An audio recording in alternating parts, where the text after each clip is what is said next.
So, the government man himself, Sam the Man, Sam, we are going to give you a list of things. You have 10 questions. You need to get through all of them without missing more than 5.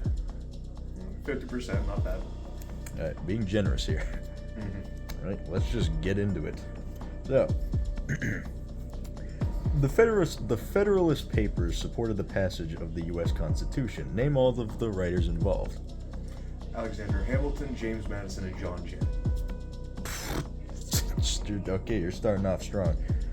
Alright, when is the last day you can send in federal income tax forms? April 14th. 15th. Bingo. I'm always on I won't fail you on that one. You were close. Alright. What magic words under Buckley v. Vallejo distinguish an issue ad from a candidate ad? Sorry, can you repeat the question? What magic words under Buckley v. Vallejo distinguish an issue ad from a candidate ad? My name is blank and I approve this message. Like if the president said, or the person campaigning said, I'm blank and I approve this message. Give it another go. I would be unsure as to what other things would distinguish the two.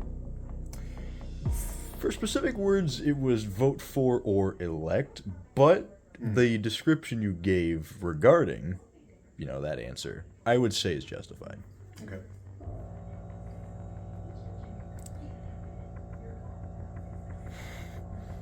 Ignore that. What constitutional amendments create the penumbra of the right to privacy? That would be... So, it was a difficult Supreme Court case, but generally I believe it is the 14th Amendment of the Constitution. It's kind of a catch-all, or it could also be... Oh wait, was it the 9th Amendment? No. I'll give you a hint, there's 5. Oh, there's 5. Oh, it's looking for all 5 of them. Yes. Oh, God. I believe the 9th and 14th are among them, but... I couldn't name all 5 to make the penumbra of the privacy. That was a layman one. Oh, wait. So, specifically when you said penumbra, could you stop recording real quick?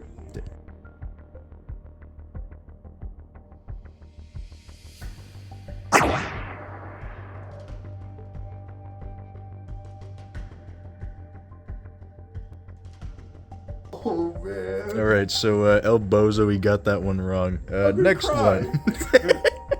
Alright. What is the supreme law of the land?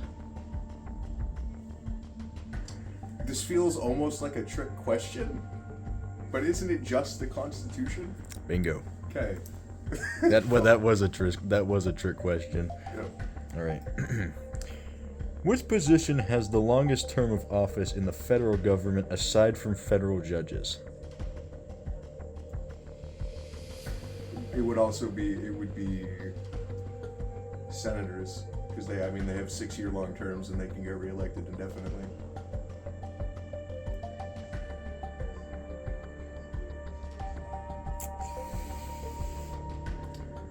I don't know if it's looking for specific, this is a position where you get elected to and you stay there. Is it looking for another lifetime appointment position?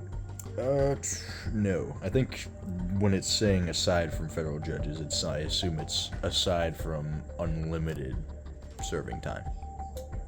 What's longer than the Senate being 6 years?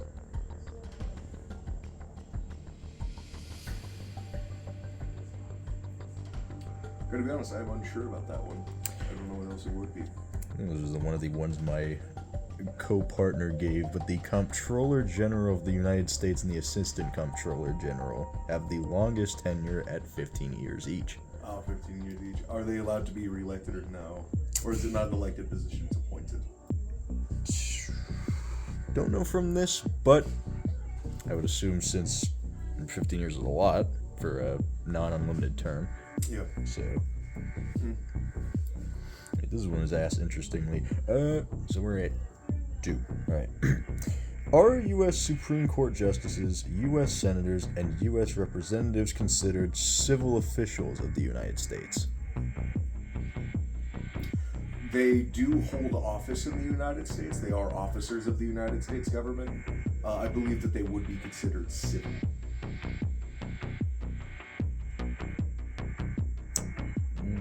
Which are you referring to? What do you mean? Which of the three, I should say that I... Oh, which of the three are you referring to? Most likely the Senate and the House would be civil offices. But I don't see why all three wouldn't be. I mean, the Supreme Court is a part of the judicial system, but I don't know why that would separate them from being civil offices. Because the citizen of the United States holds that as well. And what's written down here is that justices are civil officials of the U.S. However, senators and representatives are likely not civil officials. This is because the Constitution makes clear distinctions between legislators and officials in multiple sections of the Constitution. So it's an undecided opinion. Okay. Yeah. So basically, it hasn't come up in court whether I would consider them officers of the United States under the I believe it's just in multiple oaths of office, but basically, I mean, the president is an officer of the United States as well, though that is an undecided question as well. So it's kind of determining whether or not they are an officer of the position or not. You'll see that in some upcoming court cases. Thanks, Joe. Right. I'm going to put that as, that sounds smart, I'll give it to you, and that my co-partner... We'll also let layman decide if I actually answered that question or not. You know what? You decide.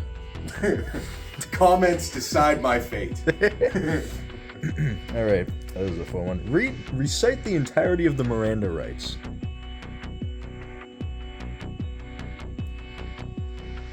I'll give you... You don't have to do all of it, just the stuff when you're getting arrested. You have the right to remain silent. Anything you say can and will be used against you in a court of law. If you have an attorney, you are able... I can't do it word for word. If you would like an attorney, one would be provided for you. I don't know the ending bit there. I will... It's not word for word, so by the word of the question. I will give... You fumbled a bit on the third sentence, which is you have a right to an attorney. And then, if you cannot afford an attorney, one will be appointed to you. Yeah. Which... Sorry, Mom. My cop mom would be disappointed in me.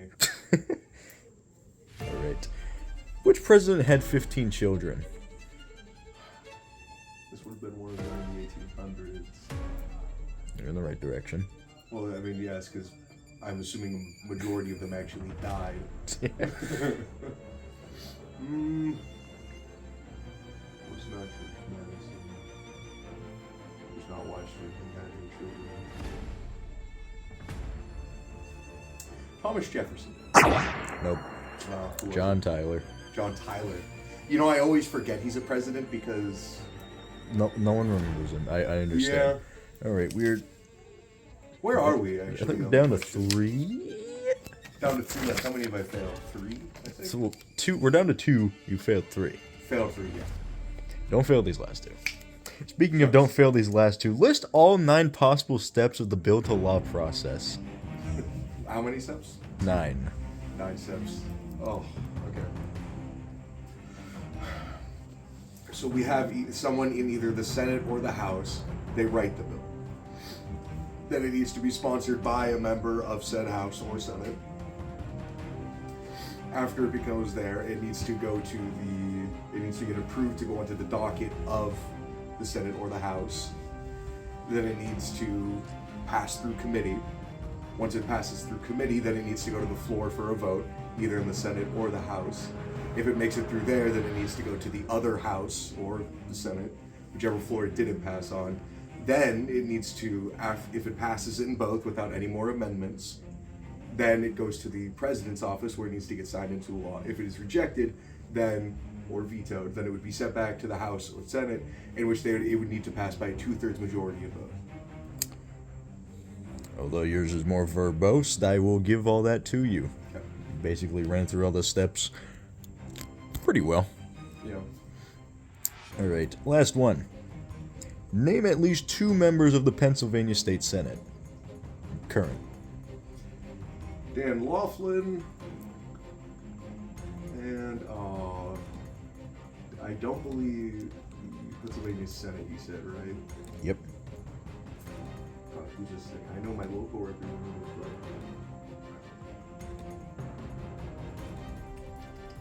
No, Kathy didn't continue on. Kathy Dahlkemper didn't, I believe. No, I don't think I could name a second. Still want to try and give it a shot? I would just be throwing a random name out there. One random name. Samuel Flanagan, soon to be. Not yet am I running for office, but, you know. You're just gonna... you know what's funny is I should know more about my local politics, but as the average American, I actually only pay attention to the national level. And I never actually look at what my local legislators even affect me, even though they affect my day-to-day life more than any on the national level. So, it's unfortunate. Real. Alright, well, though you did miss 4, that is not 5, you did get through all 10 questions. Kind of unfortunate. I thought I might have done a little bit better, but because I was not in the wonderful layman's class for the past, I think it's been 2 to 3 years at this point, I've forgotten a number of things. Well, you haven't forgotten the very, very specific stuff. I will say I was imagining there was going to be more Supreme Court opinions because those are the only ones I actually reviewed because I like the court the most for analysis. Aside from the penumbra of rights, kind of disappointed on myself on that one. Yeah. Well, that's the man right there.